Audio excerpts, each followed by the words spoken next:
부터 8절의 말씀입니다.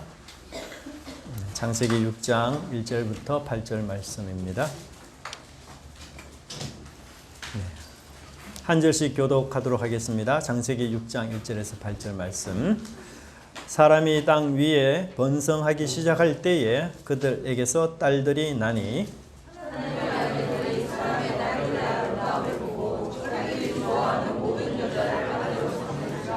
여호와께서 이르시되 나의 영이 영원히 사람과 함께하지 아니하리니 이는 그들이 육신이 됨이라. 그러나 그들의 날은 120년이 되리라 하시니라.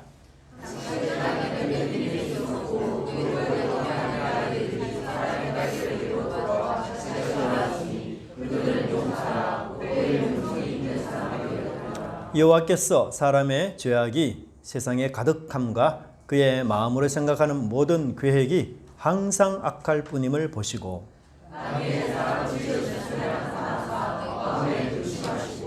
이르시되 내가 창조한 사람을 내가 지면에서 썰어버리되 사람으로부터 가축과 기는 것과 공중의 새까지 그리하리니 이런 내가 그것들을 지었음을 한탄함이니라 하시니라.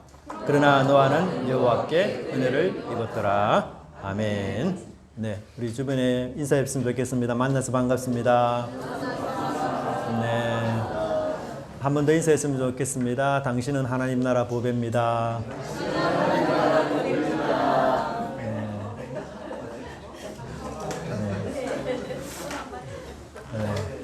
오늘 보배들이 많으시네요, 다들. 네.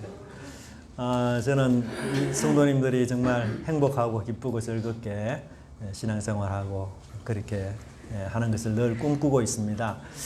물론 뭐 슬픈 일도 있고 힘든 일도 있고 어려운 일이 있겠죠. 그렇지만 그런 것들 다 부활하신 예수님처럼 이기시고 그래서 정말 우리가 늘 행복하게 즐겁게 정말 예수님 안에서 받은 사랑의 기쁨을 누리면서 그렇게 신앙생활을 했으면 좋겠다는 생각이 항상 있습니다.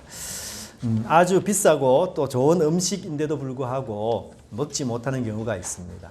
정말 귀한 음식이고 정말 좀처럼 먹기 어려운 고가의 그런 음식인데도 먹을 수가 없습니다. 뭐 배탈이 날 수도 있겠지만 그 이유는 바로 유통기간이 지났기 때문이죠. 그래서 아무리 비싸고 좋은 음식이라 할지라도 유통기간을 넘긴 음식은 우리 몸에 결코 이롭지 못합니다. 어부들은 바다에 나가서 밤새 생선을 잡죠. 생선을 잡는 수고가 정말 대단합니다. 파도와 싸워야 하고 추위와 싸워야 하고 정말 힘겹고 고된 일이고 밤새 작업을 하는 그런 일이죠. 근데 그렇게 수고를 해서 잡은 그 생선들을 그대로 두면 바로 부패합니다. 그래서 그 부패함을 방지하기 위해서 냉동하게 되는 것이죠. 제가 어릴 때만 하더라도 먹거리가 부족했습니다. 어린 나이에 먹고 싶은 것이 얼마나 많겠습니까? 학교 수업을 마치고 집에 오면 집에 아무도 없어요.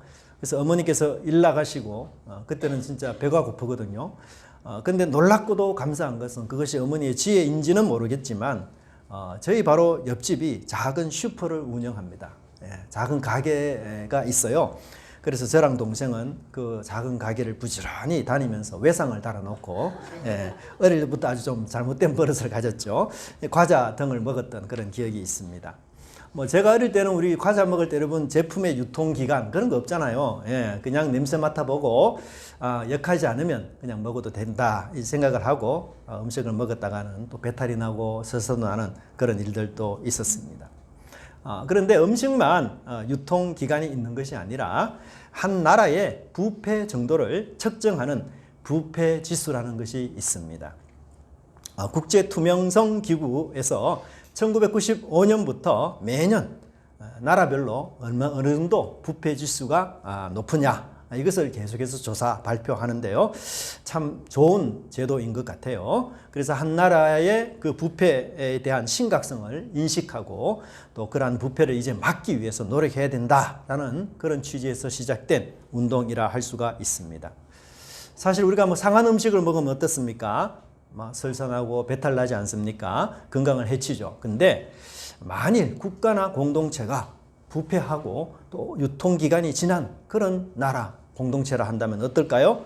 뭐 건강을 해치는 정도의 문제가 아니죠. 이것은 개인의 뭐 재산과 또는 생명과 또 자유까지 침범하는 아주 심각한 상태가 되는 것 아니겠습니까?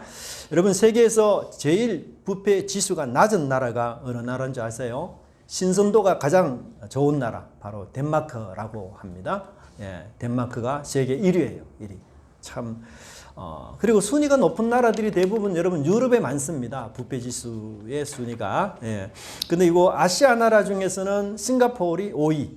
예, 그렇죠. 그리고 홍콩은 바로 12위입니다. 이게 2022년 자료예요. 일본은 18위. 예, 일본이 굉장히 빠르죠. 근데 우리 대한민국이 몇입니까? 바로 31위예요. 31위. 예. 근데 우리 대한민국의 국내 총생산, 물론 뭐 이게 뭐 다 잘 산다 이런 뜻은 아닌데, 여하튼 우리 국내의 총생산은 그 시장 규모는 세계 몇인가 하면 한 13위 정도 됩니다. 예. 근데 이 경제 성장은 경제의 어떤 그 능력은 13인데 세계 부패 지수는 오히려 31위로 상당히 지금 낮은 상태라는 것을 우리가 보게 됩니다. 자, 여러분, 부패 지수가 1등인 세상, 참 생각만 해도 끔찍한 세상 아니겠어요? 근데 우리가 잘 아는 대로 부패 지수가 가장 높은 나라, 바로 대한민국 북쪽에 있는 북한이 거의 마지막 수준입니다. 여기 보면 제일 마지막이 180위거든요. 소말리아. 근데 북한이 지금 171위에 랭킹되어 있습니다. 참 심각한 나라죠. 우리가 북한을 참 그렇게 암울하고 굉장히 좀 어렵게 그렇게 바라보지 않습니까? 근데 오늘 본문에서는요, 이 북한보다도 부패 지수가 훨씬 더 심각한 세상을 보게 됩니다. 그게 바로 노아 홍수 직전의 세상이다. 그렇게 성경은 말씀하고 있습니다. 성경을 보면 이 노아 홍수 직전의 세상은 그야말로 무법천지의 세상, 암흑의 세상, 또한 힘이 지배하는 그런 세상이라고 이야기할 수 있습니다. 마치 짐승 같은 세상, 이렇게 표현될 수가 있습니다. 성경에 이 노아 홍수 직전의 세상을 묘사하는 이 단어들을 자세히 살펴보면 그때 당시 상황이 얼마나 심각했음을 우리가 잘 알 수가 있는데, 여기 가득하다라는 말이 3번이 나옵니다. 세상의 가득함과 포악한 이 땅에 가득한지라 중간에 한번 나오죠. 11절. 그리고 마지막 12절에 가득하도다. 그러니까 이 죄가 가득함에서 시작해서 가득함으로 끝이 나요. 예. 그리고 또 부패하다라는 단어가 역시 3번이 나옵니다. 예. 그래서 12절을 보시면 11절에 보시면 하나님 앞에 부패하다. 12절에 보시면 땅이 부패하고, 그리고 혈육 잃은 자의 행위가 부패하다. 그렇게 말하고 있습니다. 또한 아주 중요한 단어 항상이라는 단어가 또 한 번 나옵니다. 5절에 보시면 모든 계획이 항상 악하다. 그렇게 이야기하고 있습니다.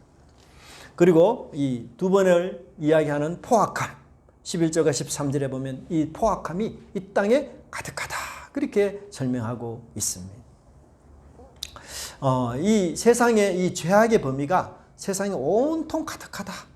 그러니까 이 죄의 범위가 미치지 않는 곳이 없을 정도로 온 세상 온 땅이 죄로 지배당하고 있다. 그렇게 말하고 있고, 뿐만 아니라 인간의 내면이 부패해져서 이 내면의 부패함과 행동으로 그 포악한 행위가 다 드러나고 있다. 그렇게 말하고, 그리고 항상 자나깨나 모든 사람들이 죄의 지배를 받아서 그렇게 살아가고 있고, 죄가 습관적이고 하나의 일상생활이 되어버린 이런 삶을 성경은 이야기하고 있습니다.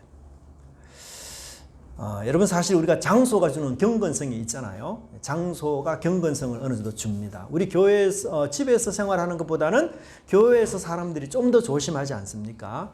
주의하고, 여하튼 주변 사람들 보기에 내가 조금 더 경건하게 보이려고 하고, 또 우리가 직장 생활보다는 적어도 법원이나 이 재판 앞에서는 내가 좀 더 언행을 조심하려고 하죠. 직장에서는 좀 함부로 말할 수 있지만 재판석에서는 그렇게 말하지는 못하죠. 근데 만일 교회에서조차도 폭력을 행사하고 재판 그런 장소에서도 힘으로 윽박지르면서 고함을 지른다. 그러면 여러분, 그건 끝장난 세상 아니겠어요? 예. 경건이 더 이상 통하지 않는 그런 세상 아니겠습니까? 바로 이 노아 홍수 직전의 세상이 바로 이런 세상이었던 것이에요. 그래서 이 세상이 완전히 난장판이 되어서 인간은 물론이거니와 인간과 함께 사는 그 짐승 동물까지도 편히 살 수 없는 너무나도 잔인하고 비정한 세상이 바로 노아 홍수 직전에 일어난 그런 세상이었다라고 이야기하고 있습니다. 그런데 여러분, 이 원인이 뭘까요? 창세기 6장을 보면 뭐 특별한 구체적인 범죄에 대한 기록이 없어요. 예를 들어서 뭐 살인을 한다든지 마약을 한다든지 뭐 아주 비인간적인 죄가 있다든지 그런 언급이 잘 없습니다. 근데 딱 유일하게 구체적으로 하나 기록하고 있는 게 뭔가 하면 잘못된 결혼, 즉 욕망적인 결혼을 언급하고 있는 것이에요. 여러분 생각해 보십시오. 결혼을 잘못하거니와 그게 그렇게 심각하고 그렇게 부패하고 그렇게 잘못될 수 있을까? 우리가 이렇게 참 생각하기가 쉽죠. 근데 여기 본문에 보면 하나님의 아들들이 사람의 딸들의 아름다움을 보고 이렇게 결혼했다, 아내를 맞이했다, 이렇게 이야기하고 있습니다. 그러면 여기 하나님의 아들들이 누군지, 사람의 딸들이 과연 누군지 이것을 좀 우리가 알 필요가 있는데요. 여기 보편적으로 한 3가지 해석이 있습니다. 대부분 사람들은, 우리 성도들은 주로 하나님의 아들들은 뭐죠? 하나님의 아들들은 신자, 그렇죠? 그리스도인. 그 다음에 사람의 딸들은 불신자. 이렇게 많이 해석을 합니다. 근데 이 해석에는 좀 문제가 있어요. 왜냐하면 이 하나님의 사람들과 사람들의 딸들이 결혼을 했는데 결혼해서 낳은 자녀들을 보면 어떤 자녀들이라고 합니까? 네피림이라고 해요. 네피림. 이 네피림이라는 말은 뭔가 하면요, 거인족이라는 뜻입니다. 거인족. 적어도 키가 2m 이상 되는 거. 우리 교회는 아무도 없어요. 그죠? 2m 이상 되는 아주 거인족입니다. 여러분, 고대에서요, 제일 인기 있는 영웅은 어떤 영웅일까요? 고대에서. 전쟁 영웅입니다. 전쟁 영웅. 그쵸? 근데 고대에서 여러분 전쟁에서 상대편을 이기려면은 무기도 좋아야 되지만 무기가 비슷하다면 결국 무엇으로 승부가 날까요? 그렇죠. 덩치, 체격으로 승부가 나요. 그러니까 아주 키가 크고 체격이 아주 탁월한 사람이 전쟁에서 승리해서 영웅이 되는 거예요. 그런데 그런 사람들이 바로 하나님의 아들들과 사람의 딸들에게서 태어난 사람이라 이야기하고 있습니다. 그런데 여러분, 우리가 해석한 대로 만약 신자와 불신자가 결혼을 하면은 이런 영웅, 이런 거인이 태어나는 겁니까? 아니죠. 그럴 수가 없죠. 유전적으로 이야기한다면 키가 크고 체격이 아주 좋은 자녀를 우리가 낳으려면은 결국 누구하고 결혼해야 됩니까? 그렇죠. 키가 크고 덩치가 아주 좋은 사람하고 결혼해야, 그래야 사실 그런 사람을 낳을 수가 있거든요. 자녀를. 그러니까 신자와 불신자가 결혼한다고 해서 이런 영웅, 이런 거인이 태어나는 것은 아니에요. 그래서 우리가 여기서 말하는 하나님의 아들들은 신자요, 사람의 딸들은 불신자다라는 해석은 우리가 잘못된 해석이라 볼 수가 있고, 그렇다면 여기서 중요한 힌트가 있어요. 그러면 하나님의 아들들이라는 이 말 속에는 어떤 내용이 포함이 되어 있는가 하면 체격이 대단히 좋은 사람이다, 키가 보통 사람을 능가하는 그런 사람이다, 이런 사람을 알 수 있습니다. 예를 들어서 우리 씨름 선수 하면 누가 생각이 납니까? 레전드적인 사람 이만기. 농구 선수 하면 누가 생각이 납니까? 허재. 이런 사람, 키가 적어도 2m 이상에 육박하는 그런 사람들이 바로 하나님의 아들들이다. 그런 사람들하고 결혼하니까 영웅들이 나타나고 전쟁 영웅들이 나타났으니까. 그죠? 그래서 그렇게 우리가 보는 게 맞습니다. 자, 그러면 두 번째로 또 어떤 해석이 있는가 하면 이 하나님의 아들들은 누구다? 천사다. 이렇게 보는 사람들이 또 있어요. 천사. 천상적인 존재. 그리고 사람의 딸들은 그냥 사람이다. 영적인 존재가, 천사가 자기가 좋아하는 여자들을 취해서 아내로 삼고 이제 그 아내를 낳았더니만 거기서 영웅이 나고 네피림이라는 존재가 출생했다. 영웅들이 출생했다. 이렇게 해석을 하는데, 이런 해석은 사실 성경적이가 아니에요. 그리스 로마 신화에 보면 이런 일들이 비일비재하게 많이 있습니다. 그리스 로마 신화를 보십시오, 여러분. 그러면 거기에 신들이라고 부르는 아주 탁월한 영적인 존재들이 인간이 감히 상상할 수 없는 그런 힘과 그런 능력을 가졌죠. 그런 신들이 인간과 연애하거나 혹은 아름다운 여성을 납치해서 성폭행을 해서 자녀를 낳습니다. 근데 그렇게 자녀를 놓으면은 그 자녀들이 보통 반신 반인이 되는 경우가 많아요. 그 신의 피를 물려받았으니까 엄청난 괴력의 사람들이 되는 거죠. 그래서 이게 우리 보통 보면 하체는 말, 상체는 사람, 뭐 이런 사람들도 있고요. 하여튼 뭐 초인적인 능력을 다루는 뭐 천둥과 번개를 다루는 뭐 이런 사람들도 많이 나와요. 그래서 이런 괴력의 사람들이 전쟁에 참여해서 전쟁의 판도를 그냥 한꺼번에 뒤집어서 그냥 승리하게 하는, 그래서 전쟁의 영웅이 되고, 예, 그런 사람들이 굉장히 많죠. 근데 사실 이것은 모두 뭐예요? 그리스 로마 신화의 영향을 받아서 해석한 거지 성경적인 해석은 결코 아니에요. 왜냐하면 이 성경에서는 천사들이 성적인 기능이 있다 없다? 성적인 기능이 없어요. 예. 예수님이 이렇게 말씀하시죠. 부활 때에는 장가도 아니 가고 시집도 아니 가고 하늘에 있는 누구와 같다? 그렇죠. 천사들과 같다. 예. 그러니까 우리가 부활한 이후에는, 새로운 몸을 받고 난 이후에는 더 이상 성적 기능이 필요가 없어져요.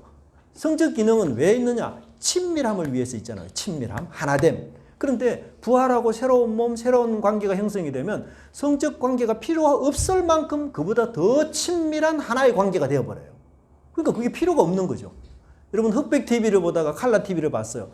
그러면 나는 계속 흑백 볼래. 그런 사람 없잖아요. 더 좋은 것을 우리가 취하기 마련이거든요. 예. 그래서 그런 형태를 하나님이 만드시기 때문에 그 기능이 전혀 없어요. 그래서 이 하나님의 아들들을 이 천사로 해석하는 것, 이것도 역시 잘못된 해석이라 그렇게 볼 수가 있습니다. 자, 그렇다면 마지막에 가장 합리적인 해석 중 하나는 뭐냐면 하나님의 아들들을 고대 근동의 왕이나 귀족들로 보는 것입니다. 여러분 왕들이나 귀족들은 어떻습니까? 사회적으로, 경제적으로 굉장히 엄청난 능력을 가진 사람들입니다. 고대 시대에는. 그리고 이런 사람들은 자기가 좋아하는 모든 자를 아내로 삼아서 결혼해서 아이를 낳습니다. 그리고 명문 가문을 만들고 위대한 사람, 영웅으로 키웁니다. 뭐 이 귀족들이나 왕족들 자체가 전쟁의 영웅이기 때문에 당연히 그 사람들이 덩치가 크고 키가 크잖아요. 체격이 좋고. 그러니까 그런 사람들하고 결혼하니까 그 자녀들도 역시 그런 자녀들이 태어나는 것이에요. 그런데 여러분 고대 근동에서만 사실 하나님의 아들들이 귀족이다 이런 말을 하지 않아요. 요즘에도 보면 신의 아들들이 있습니다. 어떤 사람들이 신의 아들들입니까? 예? 젊은 사람들 사이에는요, 돈 있고 빽이 있어서 군대 안 들어온 사람들 보고 뭐라고 말하죠? 신의 아들들이다 이런 얘기해요. 젊은 사람들. 예? 반대로 돈도 없고 빽도 없어서 군대 간 사람 뭐라고 부르죠? 어둠의 자식들 이래 불러요. 예. 여러분 또 우리 좋은 직장에 다닐 때 어떤 직장이라 합니까? 신의 직장 다닌다 그런 얘기 하잖아요. 그리고 여러분 건물주는 또 뭐다? 몰라요? 건물주는 조물주다 이런 얘기 하잖아요. 예. 그러니까 요즘 뭐 옛날 사람만 하나님의 아들이다, 신의 아들이다. 아니에요. 오늘날도 신의 아들이다. 그런 신의 직장이다. 엄청 많아요. 여러분 고대 근동에서 왕들은요 종종 신의 대리인으로 여겨졌어요. 또 신의 아들로 인정되기도 했습니다. 그러니까 이 고대 세계의 왕들은 마음만 먹으면 얼마든지 수없이 많은 여자들을 자기 아내로 삼을 수가 있는 것이에요. 뭐 우리가 고대 세계에 갈 것까지도 없어요. 조선시대만 하더라도 어떻습니까? 궁궐에 수많은 여성들을 두고 왕들이 다 독차지하면서 그렇게 살지 않았습니까? 또 이 패턴에는 어떤 그 내용들이 숨어 있는가 하면 고대 세계에서 행하던 아주 그 안 좋은 악습 중에 하나가 뭔가 하면 초약권이 있습니다. 초약권. 이게 뭔가 하면요. 처녀가 결혼을 하잖아요. 그러면은 신랑 대신에 의무적으로 첫날 밤을 왕과 먼저 보내야 돼요. 네, 이게 초약권입니다. 이게 말이 안 되는 내용이죠. 근데 고대 세계에서는 이런 풍습이 굉장히 유행했다. 그렇게 이야기하고 있습니다. 한마디로 왕은 자신들의 힘과 권력을 앞세워서 하나님의 질서인 일부 일처제를 파괴하고 많은 아내를 두었을 뿐만 아니라 더 나아가서 힘으로, 무력으로 남의 아내를 빼앗거나 아니면 상대의 인격, 상대의 마음 이런 것들을 전적으로 무시한 채 여자를 취하는 이런 폭력적인 관계가 여기에 성행했다는 것을 이야기해주고 있습니다. 근데 사실 이런 현상은 이미 가인의 후손 중 라멕에게서 보여졌습니다. 여러분 인류 최초로 2명의 아내를 거느린 사람이 누구죠? 바로 라멕이에요. 라멕. 아다와 실라 2명의 아내를 두었습니다. 여러분 뭐 어떤 의미에서 2명의 아내를 거느리는 게 뭐 그렇게 뭐 적었냐 이렇게 말할 수 있는데 전혀 그렇지 않습니다. 무엇이든지 처음 죄를 짓는 게 중요해요. 이게 라멕은 최초로 중혼죄를 저지른 사람이에요. 그러니까 그 사람이 그런 죄를 처음 저질렀기 때문에 나머지 사람들도 그 사람의 죄를 모방해서 얼마든지 그 죄가 확대 양산될 수 있는 거예요. 그러니까 뭐든지 첫 죄가 굉장히 무서운 겁니다, 사실은. 예. 그래서 이 라멕이라는 사람은 가인을 위해서는 벌이 7배이지만 내가 자신을 위해서는 벌이 77배다. 이렇게 무자비하게 폭력을 휘둘렀어요. 예. 까불면 가인보다도, 자기 아버지가 가인이잖아요. 그 가인보다도 내가 10배나 더 대갚아 주겠다. 그런 식으로 폭력을 휘둘렀어요. 그리고 여러분 어깨빵이라는 거 알죠? 어깨빵. 모릅니까? 네, 너무 순진하셔서. 어깨빵이라는 건 뭔가 하면 길 가다가 이게 어깨끼리 부딪히는 거예요. 네, 그게 어깨빵인데 이 어깨빵을 하면은 아예 팔을 분질러 버려요. 이 라멕이. 이거 보세요. 라멕이 뭐라고 이야기합니까? 나의 상처로 말미암아 내가 사람을 죽였고 나의 상함으로 말미암아 소년을 죽였도다. 야, 말이 안 되는 거죠. 네? 자기 조금 상처받았는데 어떻게 해요? 사람을 죽여버려요. 네, 자기가 조금 상처받았어요. 상함을 입었어요. 근데 뭐 이에는 이, 눈에는 눈이라면 그래 상하면 되지. 근데 그게 아니고 77배나 배를 갚아서 돌려보내버려요. 그러니까 폭력이 최정점에 이런 사람들. 마치 여러분 조폭 보는 기분 안 듭니까? 여러분. 최근에 2월 16일이에요. 2월 16일 날 아버지 뿔로 보이는 이 택시 기사를 폭행하고 흉기로 협박한 남성의 영상이 온라인상에 이렇게 많이 퍼졌습니다. 이 남성은 광주에서 택시를 탔는데 전주, 부안 이렇게 막 그 긴 거리를, 먼 거리를 돌아다녔어요. 그리고는 이 택시 기사에게 빨리 안 간다고 흉기를 들이밀고 폭력을, 협박을 한 거죠. 뿐만 아니라 이제 그 먼 길을 다 갔다 왔으니까 이제 그 택시비를 줘야 되는 거 아니에요? 근데 택시비를 달라고 요구하는 이에게 폭행을 저질렀습니다. 그래서 이 영상을 보면 이 남성은 택시 기사에게 협박하고 폭행할 뿐만 아니라 이 자신의 그 상의를 들추어서 자신의 이 문신을 아주 자랑스럽게 보여주기도 했습니다. 여러분 같으면 이런 현상을 그냥 두겠어요? 있을 수가 없는 거 아니에요? 네. 이 당시 하나님의 아들들은 어느 정도로 잘못되었는가 하면 하와가 잘못한 그 죄를 이 하나님의 아들들이 그대로 답습하고 있어요. 하와는 선악과를 보고 그것을 따먹었잖아요. 근데 이 하나님의 아들들도 아름다운 사람을 보고 그것을 자기 것으로 취했어요. 정확하게 그 사람들의 욕심을 통해서 사람들을 취하는.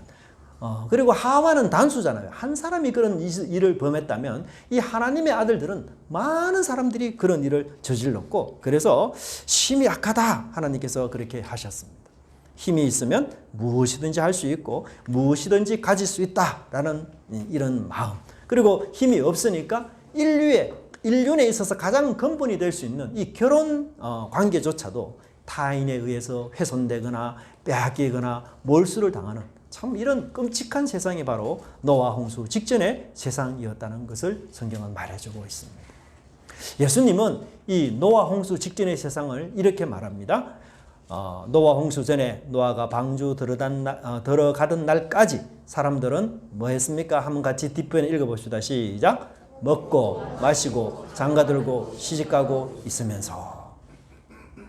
예수님은 지금 시대와 노아 시대가 다를 바 없다. 그렇게 이야기하셨어요. 노아 시대가 홍수가 있을 것을 알았지만 노아가 열심히 그것을 경고했어요. 그런데도 불구하고 그 경고를 무시하고 먹고 마시고 장가들고 시집가는 일을 하다가 결국은 하나님의 물심판으로 망했다는 거죠. 그런데 너희들도 지금 먹고 마시고 시집가고 장가가다가 그런 일에만 몰두하다가 하나님의 마지막 심판을 당할 수 있다. 그렇게 예고하고 있는 것을 보게 됩니다. 그러니까 이 세상에서 사람들이 취해 살아가는 거예요. 세상이 전부고 그 다음은 없는 거예요. 그러니까 노아의 때와 마찬가지로 우리도 뭐예요? 먹고 마시고 시집가고 장가가는 일을 계속 한다는 것입니다. 그러다가 노아 때처럼 오늘날도 부지부식간에 알지 못한 채 하나님의 심판을 당할 것을 성경은 경고하고 있습니다. 사실 여러분 우리 삶을 가만히 두고 보면 먹고 마시고 장가가고 시집가는 거 그게 우리 인생 전부 아닙니까? 예? 먹지 않고 마시지 않고 우리가 어떻게 생존하겠어요? 그러니까 먹고 마시는 것은 생존의 필수예요. 그리고 장가가고 시집가는 것은 번영의 필수입니다. 그러니까 생존과 번영을 하려면 뭐 해야 돼요? 먹고 마셔야 돼요. 장가가고 시집 가야 됩니다. 그래야 우리 인류가 번성하지 않습니까? 예? 근데 어떻게 그걸 안 하고 예? 우리가 이 세상을 살 수 있을까요? 근데 여러분 먹고 마시고 장가가고 시집가는 거 가만히 보면 네 박자예요. 네 박자. 맞죠? 먹고 마시고 장가가고 시집가고 네 박자. 유명한 노래 중에 인생은 네 박자. 네 박자 인생이 있습니다. 송대관 씨가 불렀던. 근데 이 송대관 씨가 불렀던 노래 네가 기쁠 때 내가 슬플 때 누구나 부르는 노래 내려보는 사람도 위를 보는 사람도 어차피 쿵짝이라네. 쿵짝 쿵짝 쿵짝짝 쿵짝. 네 박자 속에 사랑도 있고 이별도 있고 눈물이 있네. 참 이 송대관 씨가 이 네 가지 진리를 이 네 박자 속에 잘 정말 우려낸 것 같습니다. 그러니까 이 노래에는 뭐냐? 잘난 사람도 못난 사람도 어차피 인생은 네 박자다. 생로병사, 희로, 애락 네 박자로 다 끝나는 거다. 그래서 잘난 사람이나 못난 사람이나 어차피 태어나고 늙고 병들고 죽고 예외가 없다. 화려한 왕궁에 사는 사람도 월세방에서 단칸방에서 어렵게 사는 사람도 다 인생은 네 박자다. 그래서 잘났다고 자랑할 것도 없고 못났다고 절망할 필요도 없다. 그렇게 이야기를 하고 있는 것입니다. 사실 우리 한국도 이 네 박자 인생 속에 살아가는 때가 많죠. 초, 중, 고, 대. 네 박자 인생입니다. 그죠? 우리 학업도. 그리고 여러분 우리 50대 여자에게 필요한 네 가지가 뭐죠? 50대 여자에게. 50대 되시는 분들이 없고 전부 30대 이하라서. 네. 돈, 건강, 친구, 여행. 50대 남자에게 필요한 네 가지. 뭔지 아세요? 아내, 부인, 안사람, 마누라. 네 박자입니다. 여러분 일본에서는요 50대 남자가 되면 물에 젖은 낙엽처럼 살아야 한다 이렇게 이야기합니다. 낙엽이 여러분 물에 젖으면 어때요? 바닥에 딱 들러붙어 앉아가지고 빗자루로 아무리 쓸어도 안 썰려요. 그래서 납작 엎드려가지고 그냥 물에 젖은 낙엽처럼 그냥 사모님 하는 대로 그냥 다 그런 자세로 살아야 된다 이야기합니다. 어차피 인생 네 박자라는 거죠. 노아 시대의 사람들도 똑같았어요. 먹고 마시고 장가들고 시집가는 인생이 그것이 인생 전부였습니다. 근데 여러분 인생은 우리 그리스도인에게 인생은 네 박자가 아니에요. 하나님이 이렇게 사는 인생을 가지고 뭐라고 표현했는가 하면 이거는 동물적인 삶이다. 그렇게 하나님 묘사하고 있습니다. 6장 3절에 보시면 하나님은 뭐라고 말하는가 하면은 그들이 육신이 되었다. 여기 육신이 되었다라는 말은 뭔가 하면 살덩어리를 때 살덩어리. 그래서 동물이나 짐승처럼 원초적인 본능만을 추구하면서 살아가는 자라는 것입니다. 짐승을 보십시오. 여러분 그들의 인생도 네 박자입니다. 그렇잖아요? 먹고 마시고 시집가고 장가가고. 짐승 인생도 네 박자예요. 그러니까 하나님의 형상으로 고귀하게 지어진 이 인간이 동물적인 욕구만을 추구하면서 살아가는 것. 그러니까 모든 생각이 악하고 항상 악한 그런 상태로 되어버리는 것입니다. 그들이 비록 거인이라고 칭송되고 네피림이라고 그렇게 부르지만 고대 유명한 사람들이나 현대의 스타들, 유명한 사람들이나 별반 다를 바 없는 것이었습니다. 아주 유명하고 인기 있는 탤런트였는데 가만히 들여다 보니까 부도덕의 사람인 거예요. 그리고 헐리우드 스타들을 영웅시하는데 그들도 보니까 아주 나쁜 사람들인 거예요. 성착취를 행했지만 내가 복싱 챔피언이다 라는 말 때문에 그 무죄 선언을 받기도 합니다. 탐욕의 혈안이 된 대기업체의 불법 합병을 경제적 영웅으로 인정해주면서 면죄부를 보내주고 또 이런 찬사를 보내는 그런 일들이 이 세상에 있는 것이에요. 오늘 우리 한국 사회가 경제적으로 풍요롭게 되면서 먹고 마시고 장가가고 시집가는 일, 이게 굉장히 중요하게 되어버렸습니다. 어느 시대보다. 그 지표 중에 하나가 뭐냐? 여러분 과거만 하더라도 목사의 아내가 되는 것, 그 고귀하고 아주 숭고한 것으로 생각을 했어요. 물론 생활은 어렵죠. 하지만 하나님이 주신 사명으로 이 일을 감당한다. 그런 마음으로 헌신하고 희생하는 것을 굉장히 아름답게 생각했어요. 그래서 누구하고 결혼할 거냐 이화 여대 아이들에게 이렇게 설문조사를 해보면 그래도 목사직이 상위 랭킹에 있습니다. 사자 직함 끝나는 것 중에서 의사, 변호사, 그 다음 목사 뭐 이런 정도로 하여튼 상위 랭킹에 있었어요. 근데 요즘은요 전혀 그렇지 않아요. 끝에 사자 들어가는 직업 중에서 가장 인기 없는 직업이 목사입니다. 옛날에 아주 예쁜 딸이 공주가 있었는데 이 공주에게 아주 치명적인 병이 있었습니다. 그건 절대로 울지 않는 것이었어요. 아무리 슬픈 얘기를 들어도 이 공주는 절대로 그것을 공감하지 못하고 울지 못했어요. 왕이 너무 근심이 되었습니다. 딸 공주를 한 번이라도 그래서 울게 해주는 사람에게 내가 큰 상을 주겠다. 그렇게 공포를 했습니다.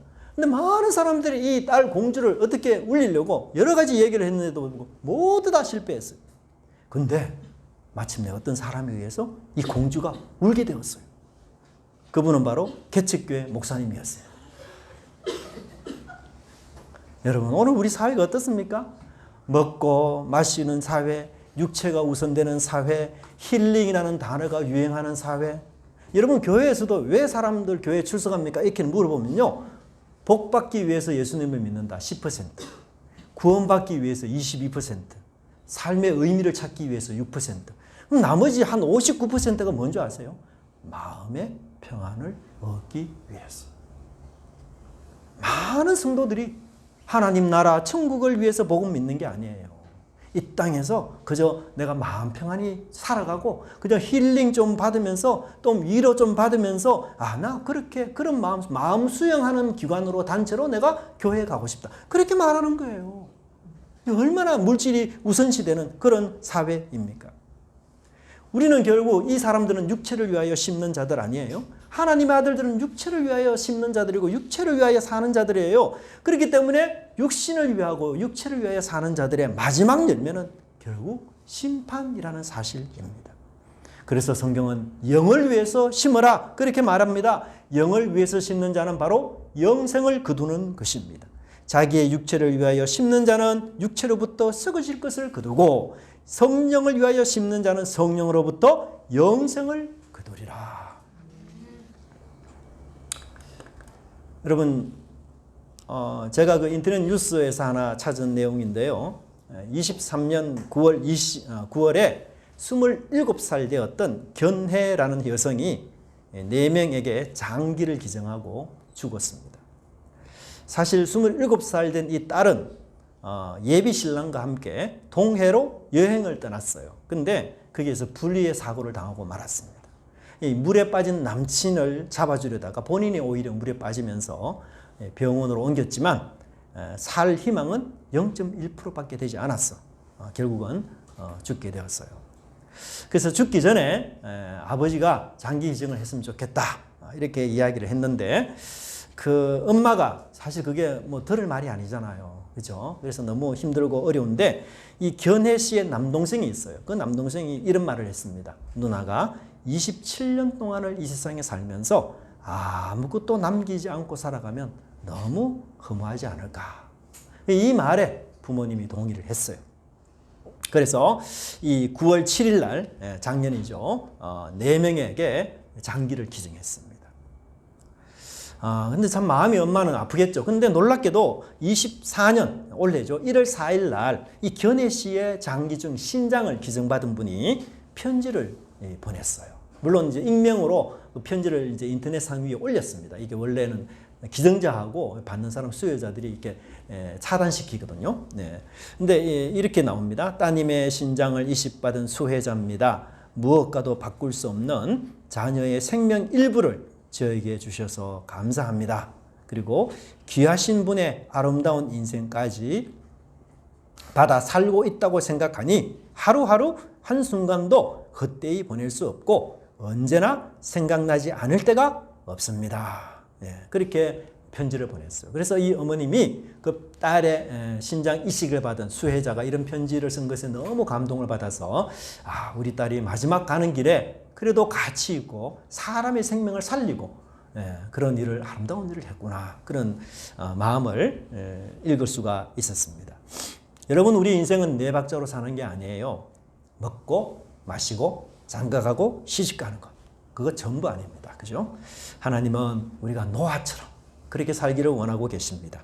하나님과 동행하는 삶이죠. 세상과 동행하는 것이 아니라 나의 탐욕과 욕망과 동행하는 것이 아니라 하나님의 그 사랑을 실천하며 이웃에게 정말 감동을 주고 그리고 이웃을 하나님의 말씀으로 설레게 하는 그런 삶을 하나님 우리에게 제시하셨습니다. 하나님의 나라와 의를 위하여 구하는 삶, 그것이 내가 이 땅을 살아가는 참된 이유다. 그 삶이 있을 때 하나님은 우리의 먹는 것, 우리의 마시는 것, 우리의 장가가는 것, 우리 시집가는 모든 것을 하나님이 책임져 주시고 이끄신다는 것을 우리는 믿어야 할 것입니다. 그리하여 주님이 주시는 성령으로 심어서 영생을 거두는 저와 여러분의 삶이 되기를 간절히 바랍니다. 기도하겠습니다. 하나님 아버지, 하나님의 백성들이 성도들이 먹고 마시고 장가가고 시집가는 일에만 빠져서 짐승처럼 살아가는 일에 만족하는 이 세상에서 저희들이 영적으로 각성하고 새로워져서 하나님의 온전한 뜻을 따르는 저희들 되게 하여 주시옵소서. 하나님의 백성답게 저희들이 하나님의 나라와 의를 먼저 구하는 멋진 성도들 되게 하여 주시옵소서. 주님께서 우리에게 자신의 생명을 다해 이런 놀라운 생명, 새 생명을 우리에게 주셨사오니 하나님 그 새로 받은 이 새 생명을 생각할 때마다 주님 이웃과 하나님을 사랑하고 섬기며 그들에게 감동을 주고자 하는 멋진 삶을 살아가게 하여 주시옵소서. 그리하여 신령한 것을 심어서 영생을 거두는 저희들의 삶이 될 수 있도록 하나님께서 축복하시고 인도하여 주시옵소서. 감사드리고 예수님 이름으로 기도드리옵나이다. 아멘.